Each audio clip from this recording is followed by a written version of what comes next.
Magandang gabi, Sir Bob. Itagoy na lang ako sa pangalang Corinne, avid listener nyo. Ito po yung kwentong katatakutan ko. Ako ay dating law student sa Menjola. Dahil taga Rizal pa kami at mahirap ang biyahe, napagdesisyonan namin ng boyfriend ko na humanap ng malapit na matutuluyan. Nakahanap siya ng kondo na swak sa location, kaya agad namin yung kinuha. Mabait yung may-ari at mabait din yung mga guard. At sa una, wala naman kaming naging problema. Sa unang 3 buwan, tahimik at maayos yung aming pamumuhay. Ngunit unti-unti, nagsimulang magpakita ang mga kababalaghan. Isang gabi, galing kami sa mall. Habang papasok kami sa parking, biglang may dumaan sa harapan ng sasakyan. Isang napakalaking anino yon. Malinaw na nakita dahil direkta itong tinamaan ng headlights. Wala na kaming nasabi at dali-daling umakyat sa unit. Kasunod nito, nagsimulang bumaho yung CR namin. Kahit ilang linis at kahit anong gawin namin, bumabalik at bumabalik yung amoy. Hindi ordinaryong amoy yon, kundi amoy ng isang bagay na nabubulok. Isang beses, 2 araw lang namin iniwan yung unit. Pagbalik namin ay punong-puno na ng molds ang CR. Nangingitim ang mga timba at inuud pa. At sa tuwing naliligo kami, pakiramdam namin ay may nanonood. Isang maliit na anino, ngunit sigurado kaming hindi siya bata. Kinuwento rin ng guard na minsan habang nag-roving siya, bigla raw siyang sinakal ng isang maliit na anino. Simula nun, takot na silang mag-ikot sa gabi.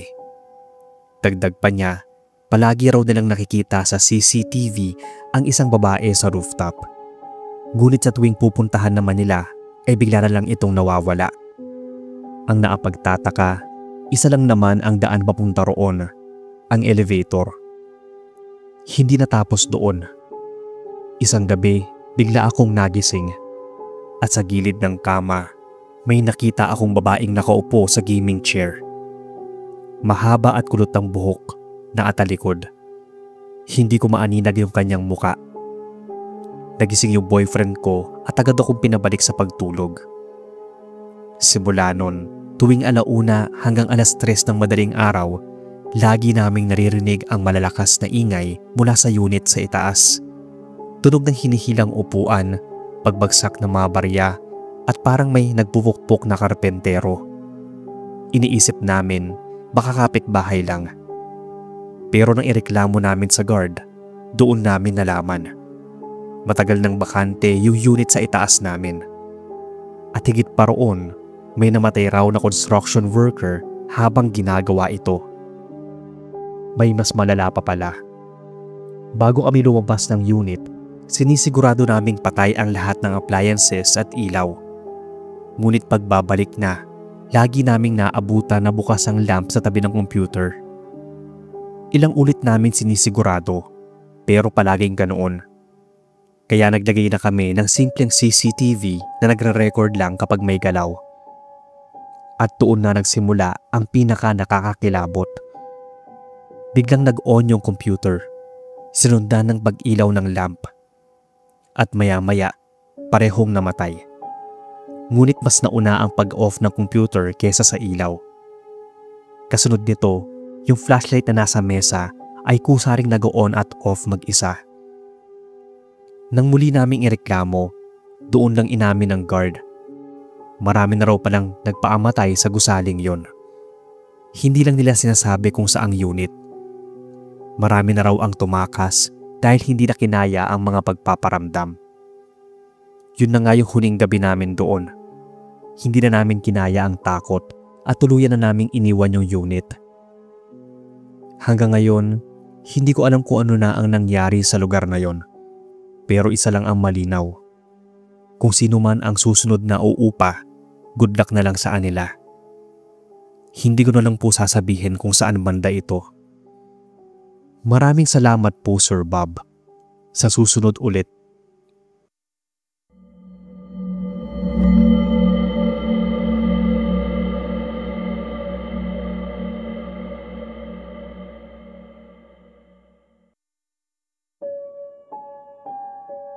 Hello Sir Bob.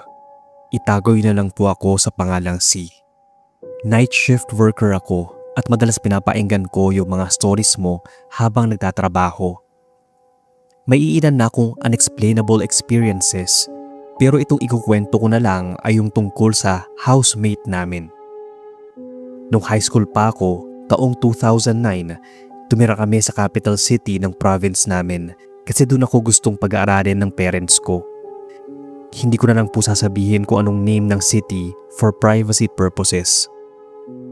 Yung province po namin is sikat na tourist destination. Anyways, yung setup po bale isang compound kami at 2 families kami na nakatira doon noon. Bale noon po may 2 bahay. Yung isa tindahan namin at yung pangalawa parang duplex type siya kung saan nakatira yung family ko at yung isa pang family. Hindi kami related by blood kasi relative sila ng tita L ko, which is wife ng kapatid ni Papa. Pero di na iba yung turing namin sa kanila since magkakakilala na kami for a very long time.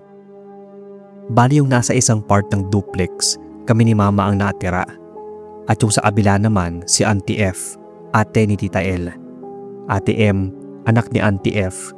At si A, yung bunsong anak ni Ate M. One time, nung may bumisita sa aming nagbebenta ng kung ano-anong herbal na gamot, sabi niya may kasama daw kami sa bahay. Sina Auntie F at si Mama yung nakausap niya noon. Kinilabutan sila, pero no choice naman kundi wag na lang pansinin. Bale ang comment lang nila noon, as long as hindi nananakit yung housemate namin na yon ay okay lang. May time nung high school ako na nakahiram ako ng isang Pokemon game, bale yung bala sa Game Boy sa classmate ko. Dahil limited time lang na pwedeng hiramin, talagang pinagpuyatan ko siya para matapos. Inabot na ako ng madaling araw kakalaro, so patay na ang lahat ng ilaw. Talaga naasanayan na kasi namin na basta tulog na karamihan, lights off na talaga. Habang naglalaro lang ako, bigla ako may narinig na kumakatok sa front door, tapos narinig ko yung boses ni Ate M. Buksan mo yung pinto. Pagalit yung boses niya. Nagtaka ako kung bakit dun siya sa front door namin kumakatok kasi diretso sa sala namin yun. May sarili naman silang pinto na diretso doon sa part ng duplex nila. Pero naisip ko rin na baka accidentally na-lock ni A yung pinto na yon. Tapos hindi niya pinagbubuksan si Ate M kaya na bad trip. Hindi ko muna pinansin kasi iniisip ko nung una magigising naman siguro si A sa lakas ba naman ng pagkatok ng mama niya. Ang kaso, kahit sobrang pagalit na yung katok ni Ate M, hindi pa rin sumasagot si A. Tapos pagalit na nga ng pagalit yung tono ni Ate M. Ang lakas na ng pagtawag niya kay A. Medyo natitrigger na rin ako kasi ayoko talaga ng nagtataas ng boses. Kasi for some reason, para akong natataranta na ewan kahit hindi naman sa akin galit yung tao. So para matigil na, sumagot na lang ako kay Ate M. Ate M, baka wala po dyan si A. Baka nasa bahay po ni na Tita L. For context po kasi, may ibang bahay si Tita L na nasa city lang din. Biglang natahimik yung kumakatok, so akala ko ay wala na. Baka sumunod na lang din si Ate M at pumunta na sa bahay ni Tita L. Pero bigla siya nagsalita ulit. Ngayon, mas mababa na yung boses. Buksan mo ang pinto. Medyo kinilabutan na ako at nagdadalawang isip kung bubuksan ko ba o hindi. Tapos inulit-ulit ni Ate M yung sinabi niya, pero may kasama ng katok ulit na mas padabog na. Doon na ako kinilabutan kasi sa lakas ng katok niya, dapat ay nagising na rin si Mama na kasama ko sa kwarto. Pero hindi talaga. Sa sobrang takot ko noon, nagtalokbo na lang ako ng kumot at sa isip ko kung talagang si Ate M ang nasa labas, magsasorry na lang ako bukas kasi naduwag ako na pagbuksan siya. Hindi ko na alam kung gaano katagal siyang kumakatok doon, basta nakatulugan ko na. Kinabukasan, paggising ko, tinanong ko si Mama kung nandyan ba si Ate M. Sabi ko ay magsasorry lang ako kasi hindi ko siya napagbuksan kagabi. Nagtaka naman si Mama kasi kahapon para umalis sina Ate M, Auntie F at A. Bali doon na sila natulog sa bahay ni Tita El. So kami lang talaga yung nasa bahay at imposibleng umuwi si Ate M sa amin. Nung hapon, pagbalik ni na Ate M, na-confirm ko nga na hindi talaga sila umuwi kagabi at doon sila natulog sa bahay ni na Tita El. Kinilabutan na ako noon at talagang ilang buwan din akong hindi nagpuyat para hindi ko na rin ma-experience yon. Yung pangalawang experience ko sa housemate namin ay nangyari nung college na ako. Ilang taon na rin ang nakalipas simula ng huling nakakatakot na experience ko. Bali yung time na yon, ako, si Mama at si Auntie F lang yung nasa bahay. Nasa work si Ate M at nasa school naman si A. Dahil mag-isa lang si Auntie F, bali doon na lang siya nakitambay sa amin habang nanonood ng TV. 3 PM nang mamataan namin si Ate M na papasok ng gate. Nagtaka kami kasi 5 PM pa naman dapat yung uwi niya. Naasimangot siya at hindi kami pinansin. Tuloy-tuloy lang siya sa pagpunta sa may likod ng bahay kung saan yung pinto na diretso sa part nila ng duplex. Inisip na lang namin na baka na bad trip siya sa work. Si Auntie F naman, pinagbuksan si Ate M kasi nilock niya mula sa loob yung pintong yon. Pagbukas niya ng pinto, nagtaka siya kasi wala si Ate M. Pumunta pa siya sa tabi ng bahay at umikot pa sa bahay. Walang Ate M. Bumalik siya sa amin at kinuwento na nawala si Ate M. Nakihanap na rin kami ni Mama pero wala talaga siya. Bigla na lang siyang naglaho. Dahil kinakabahan na kami, tinawagan ni Auntie F si Ate M. Takanta naman si Ate M kung bakit at medyo na bad trip pa nga kasi busy sila sa work nung tumawag yung mama niya.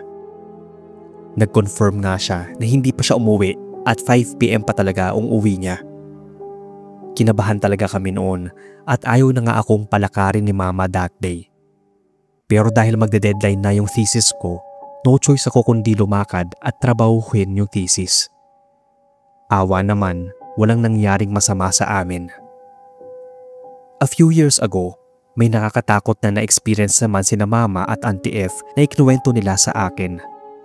By that time, lumipat na ako ng Manila at dumadalaw-dalaw na lang sa probinsya. Nagpagawa si Mama ng isa pang bahay sa likod ng duplex. Bali si Tita El kasi talaga yung may-ari ng duplex at medyo luma na rin since 90s pa yun pinatayo. Pero sina Auntie F ay doon pa rin nakatira. Habang ginagawa daw yung bahay, syempre, nagsusupervise sina Mama sa mga trabahante. Maliit lang yung pinapagawa naming bahay, so 2 workers lang yung kinuha nila. Tapos si Papa, tumutulong-tulong din sa paggawa para di na lumaki yung gastos sa worker. Habang pinapatuyo yung semento sa sahig, pinagmerienda muna ni Mama yung worker. Si Papa at si Auntie F, nakikipagkwentuhan din sila. Bali na atalikod lang sila doon sa bahay pero doon lang sila mismo sa may pinto. Pagharap nila, napansin nila na may marka ng isang paa ng bata o sanggol. Bali malinaw na marka ng paa pero kalahating dangkal lang ang laki sa pinakagitna ng sahig at isang piraso lang siya. Wala naman silang kasamang bata nun at imposibleng may naapasok na bata na hindi nila mapapansin.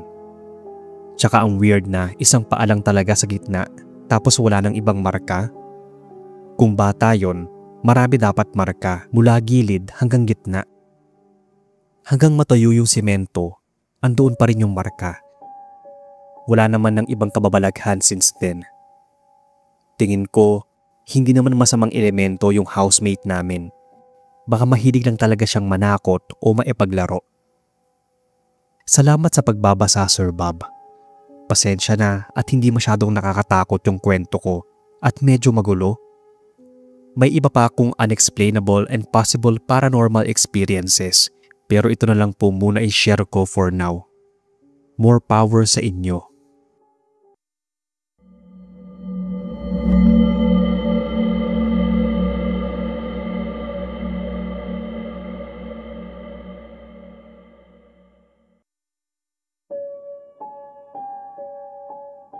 Good morning, Sir Bob. Joe na lang po ang itawag niyo sa akin. Bigla pong lumabas sa feed ko yung channel niyo. lalo na yung Manila Ghost Stories. Hindi ko po alam kung nakakakilabot ba yung kwento kong ito, pero ito po yung pinakaunang karanasan ko na hindi ko makakalimutan. Taong 2022 nang pumanaw yung tita ko, bunsong kapatid ni Daddy. Fast forward, naalala ko pa po, isang Friday afternoon, sinabi ni Daddy na may darating siyang bisita kinabukasan, Sabado. Inaasahan niya raw na darating yung bisita niya bandang tanghali. Nung Sabado, nagising ako ng mga 10 a.m. Kumuha ako ng kape at naisipan kong magdakad-dakad sa maliit naming driveway. Pagbalik ko papasok sa pinto, yung pintong dinadaanan ng mga bisita, bigla kong napansin na may dalawang tao na tumayo mula sa kanilang kinauupuan at mabilis na naglakad papunta sa kwarto ni Daddy. Hindi ko po sila namukaan dahil malabo yung mata ko at hindi ako nakasalamin ng mga oras na yon. Sinundan ko lang sila ng tingin pero hindi ko talaga ma-identify kung sino sila. Pagdating ko sa kusina, tinanong ko agad yung kasambahay namin. Bakit ang aga namang dumating ng bisita ni Daddy? Nagulat yung kasambahay at sagot niya, wala pa pong dumadating na bisita. Napatingin ako sa kanya at sabi ko, sino yung dalawang taong mabilis na pumasok papunta sa kwarto ni Daddy? Doon na kami parehong nakaramdam ng kilabot. Ang tanging naiisip ko hanggang ngayon, baka yung nakita ko ay kaluluwa ng yumaong tita ko at yung isa pa naming kamag-anak na matagal nang pumanaw. Ito lang po at maraming salamat sa pagbabasa.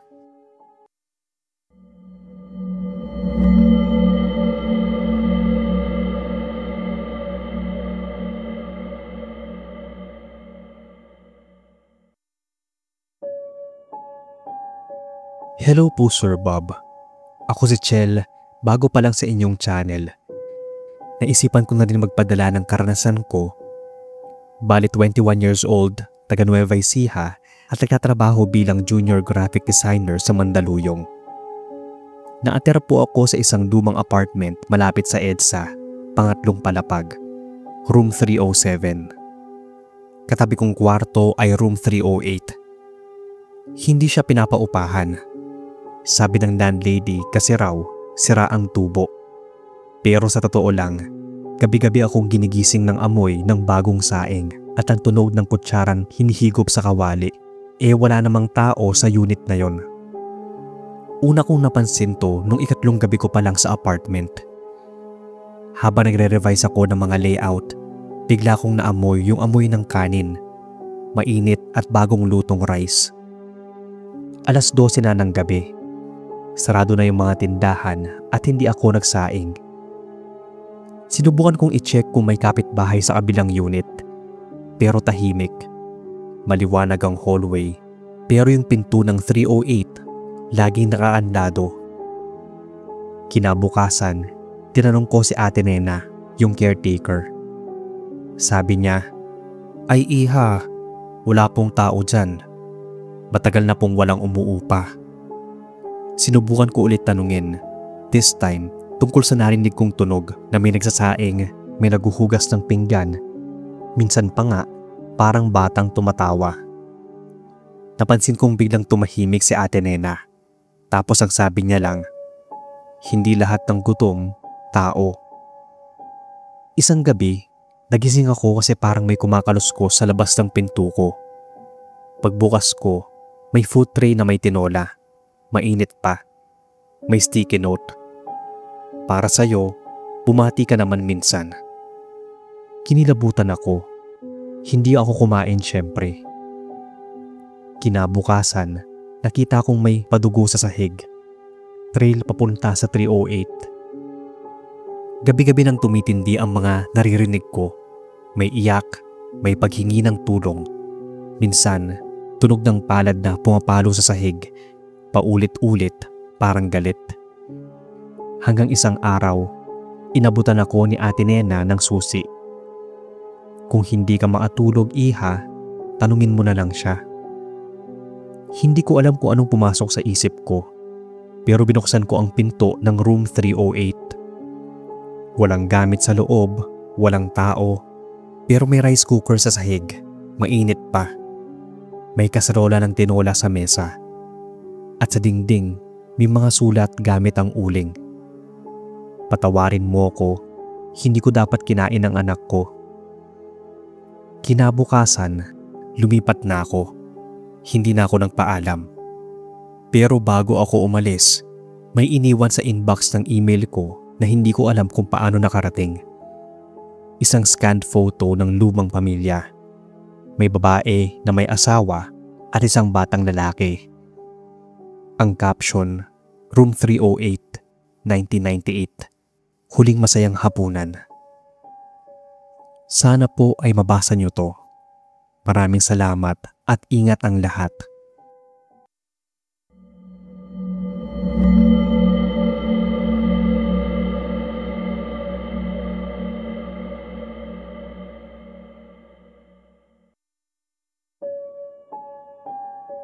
Hello po Sir Bob. Ako po ulit to si Chel. Magsishare lang po ulit ako ng panibagong kwento.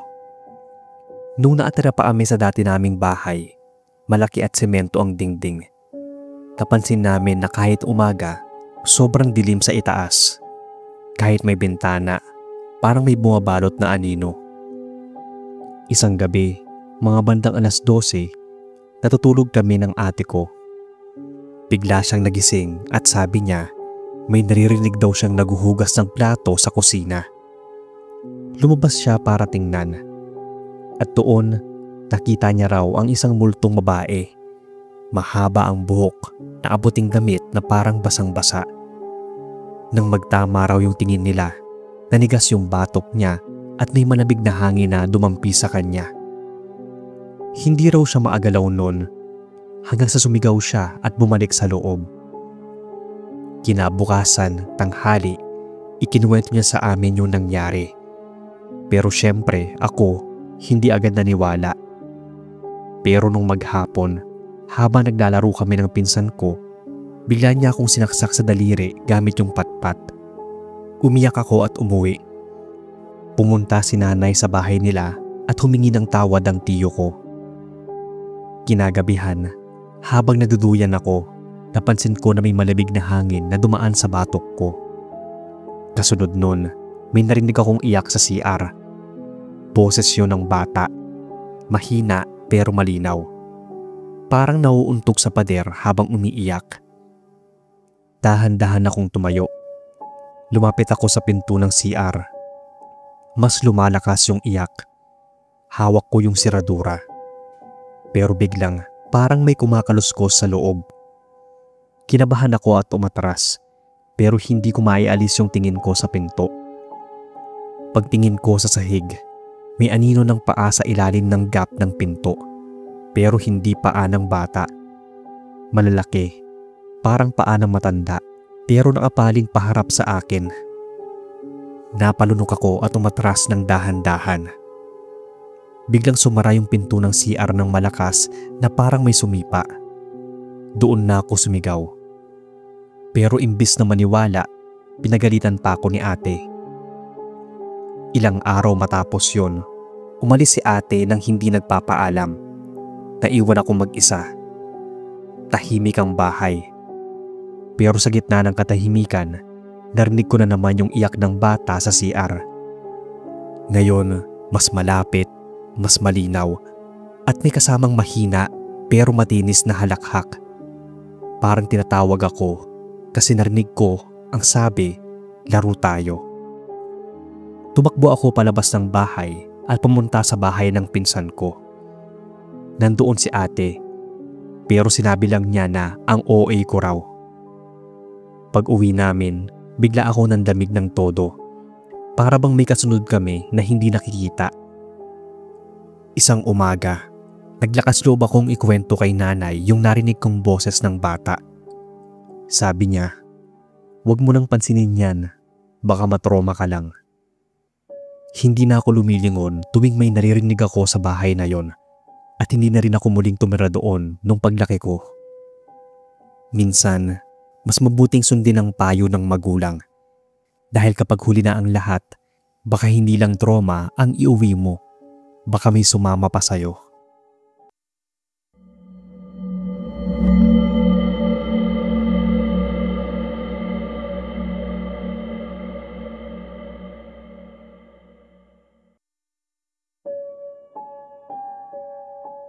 Hello po Sir Bob. Good evening. Ako po ulit to si Chel. Pangatlong beses ko na po itong mag-send sa inyo ng karanasan ko. Bali simpleng routine lang ako. Gigising, mag-aayos ng higaan, tapos diretsong trabaho. Kanina, bago ako umalis, sinigurado ko na tinutupi ko ng maayos yung kumot ko. Pantay ang mga gilid at inayos ko pa pati yung unan para pag-uwi, malinis at maaliwalas ang kama. Nakalak ang pinto. Naasara lahat ng bintana. Wala rin akong bisita o kasama sa bahay. Pag-uwi ko, bandang 8:00 ng gabi yun, una kong napansin ay parang mas malamig sa loob kaysa karaniwan. Pagpasok ko sa kwarto, natigilan ako. Yung kumot ko nagkalat. Nakaipit sa gilid ng kama, gusot-gusot at para bang may hubiga roon. Mas lalo akong kinilabutan nang mapansin kong may bahagyang marka ng katawan na para may ubidlip lang kani-kanina.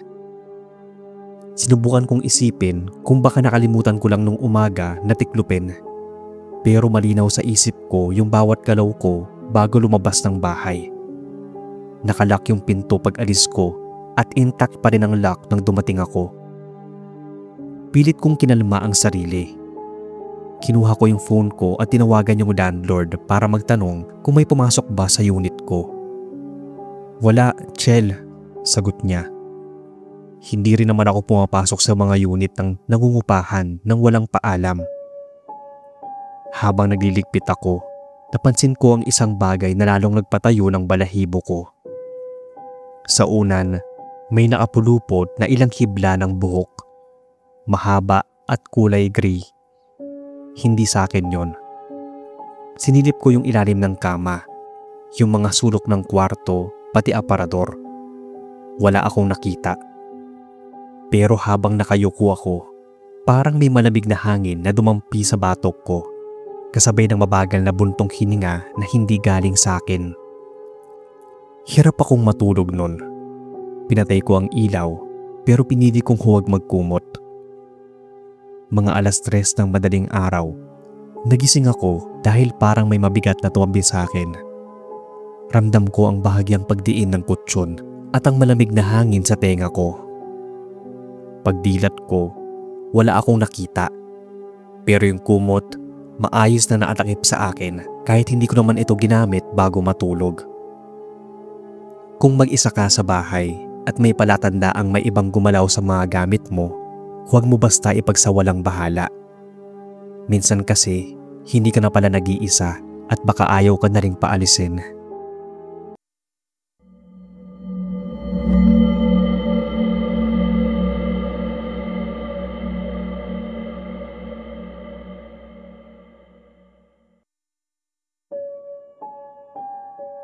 Hello po, ako si Kenneth.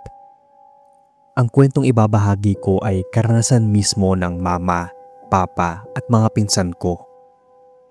Yung unang kwento ay nangyari sa Tondo. Nung panahon na yon ay baby pa ako at ako ay nasa pangangalaga ni mama. Isang gabi, hindi doon natulog sina mama. May nagbabantay doon at ang kwento niya, meron daw white lady na umakyat sa hagdanan. May kwento rin sina Ate Mildred at mama. Isang gabi raw, may narinig silang naliligo. Kala nila, isa sa amin. Pero wala namang tao. Nung pag-check nila ng CR, may mga bakas ng tubig. Sa atunayan, marami pang kwento sina mama at papa. May mga nakita rin daw sila, pero hindi na gaano dinetalye. Bali may isa pa pala. Gusto ko lang din i-share nung taong 2022. Binangonan Rizal, Kalumpang. Kwento naman to ng pinsan kong tawagin nating Iglot at yung tito ko na si Tito Jun. Nung mga panahon na to, kakalipat pala ng mga pinsan ko at tita ko dito na tawagin nating Tita Maricel at asawa niya si Tito Ariel. Noong mga panahon na to ay kubo pa lang yung bahay nila.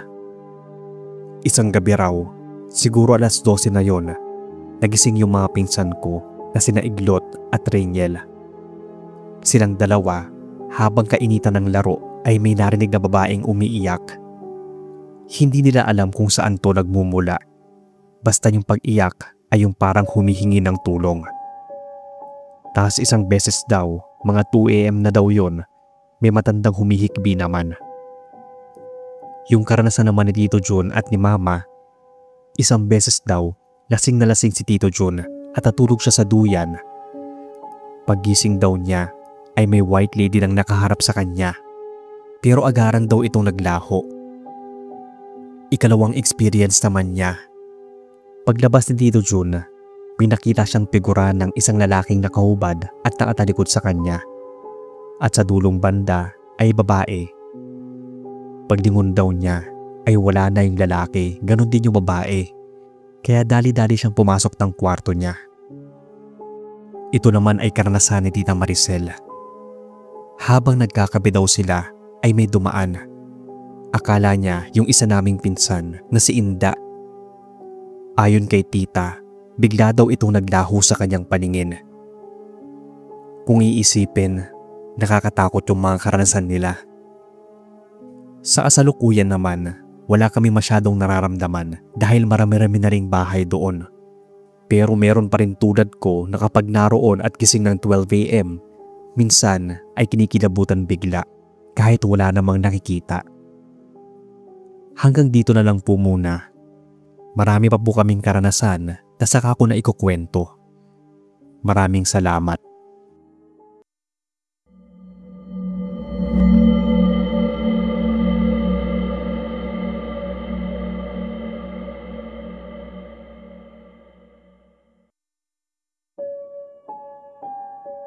Hi Sir Bob, pangalanan niyo na lang po akong Chep. Isa akong estudyante ng Supreme School of Culinary Arts sa Tarlac City. May karanasan akong hindi ko malilimutan nung nag-OJT ako sa Camp John Hay sa Baguio. Mag-isa lang ako sa transient na tinutuluyan ko noon dahil yung mga classmates ko ay tapos na sa aming OJT. Ako na lang yung natira sa bahay na yon.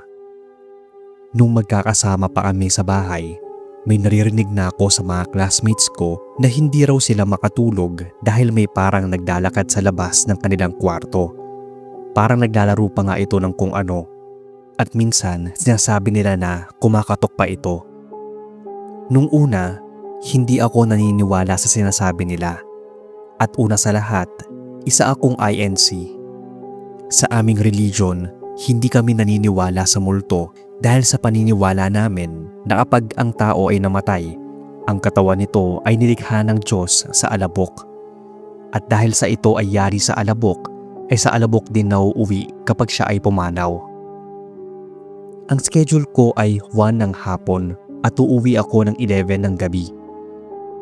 Dahil medyo malapit na ang transient ko, nilalakad ko ito araw-araw. At isang gabi, habang ako'y naglalakad, nararamdaman ko na parang may sumusunod sa likod ko. Kapag naman lilingon ako ay wala. Pero sa isip-isip ko baka aso o pusa lang na mabilis tumakbo. Nung malapit na ako sa transient ko, may nasalubong akong bata na nakaupo sa gilid ng kalsada. Yung itsura niya ay maitim, mahaba ang buhok, parang wala itong muka. Pero sa kinatatayuan niya ay may poste ng ilaw. Dali-dali ko itong nilapitan at kinausap sa wikang Igorot. Anong ginagawa mo ng ganitong oras? At bakit nasa labas ka pa? Hindi ka pa hinahanap ng mga magulang mo? Parang wala itong reaksyon. Naisip ko na baka batang palaboy siya. Naalala kong may barya ako sa bulsa at bibigyan ko sana ng 5 piso. Pero kinilabutan ako dahil wala pa rin siyang reaksyon. Ni kahit igalaw man lang ang ulo, hindi ko mapansin. Kaya dali-dali na ako naglakad pa uwi. Pagdating ko sa transient, nagbihis muna ako tapos ay humiga. Pero iniisip ko pa rin yung batang naasalubong ko. Hindi siya maalis sa isip ko.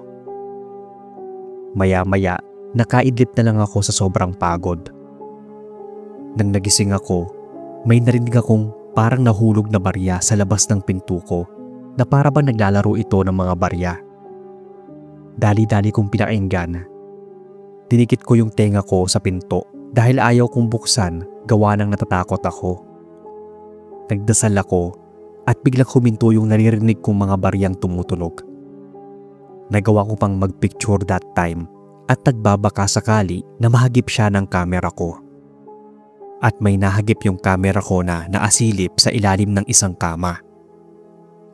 Magmula noon, Sir Bob, hindi na ako bumalik sa transient na yon. Umuwi na lang ako sa aming lugar sa Tarlac at doon ko tinuloy yung OJT ko. Bali sinend ko rin po pala yung picture na nakuha ko, sir. Taasan nyo na lang yung brightness. Makikita nyo yung mahabang buhok at parang may mata ito na kulay puti. Medyo malabo lang yung picture pero pagtiyagaan nyo na lang po.